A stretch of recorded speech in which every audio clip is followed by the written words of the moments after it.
শাহে Medina আসির বেদনা ও শাহে Medina আসির বেদনা দিদারে নবী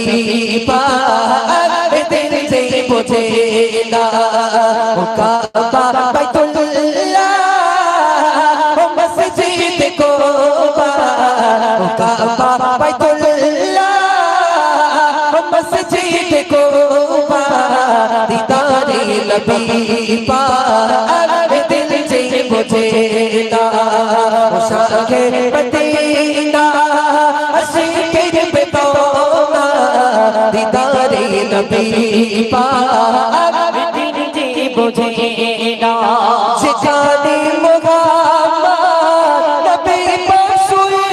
রয় চুমে দেব আমি কদম ধুলি যে তার যেখানে মুহাম্মদ নবী পাক শুয়ে রয় চুমে দেব আমি কদম ধুলি যে তার শুয়ে রওজা জালি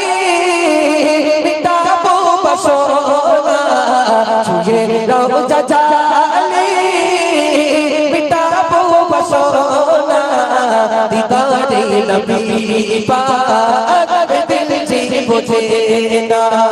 ও শাহে মদিনা আশিকের বেদনা দিদারে নবী পাক দিল से বুঝে না নুদানি ছোঁয়া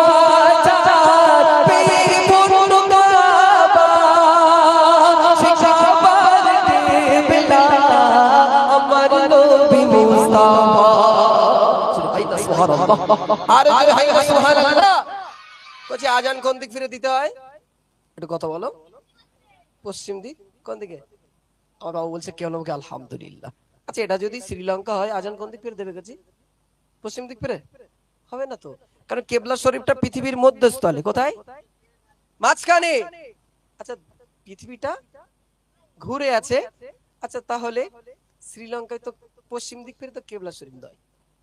আচ্ছা হযরত বেলাল আজান দিতে কোন দিক ফিরে গেছি কেবলা শরীফের দিক ফিরে শর্ট করে বলি হযরত বেলাল একদিন কাবা শরীফের ছাদের উপর উঠেছে এবার আজান কোন দিক ফিরে দেবে গেছি বলেন জোরে হোক না সুবহানাল্লাহ আল্লাহ রাসূলের দিক ফিরে হযরত বেলাল আজান শুরু করলেন এটা জোরে হোক না সুবহানাল্লাহ তাই তো কবি বলছে কাবার কিবলা আমার নবী মুস্তাফা জোরে হোক না সুবহানাল্লাহ নো জানি ছোঁয়া চাঁদ পীর পূর্ণ কাবা সে কাবার কিবলা আমার নবী মুস্তাফা নো জানি ছোঁয়া চাঁদ পীর পূর্ণ কাবা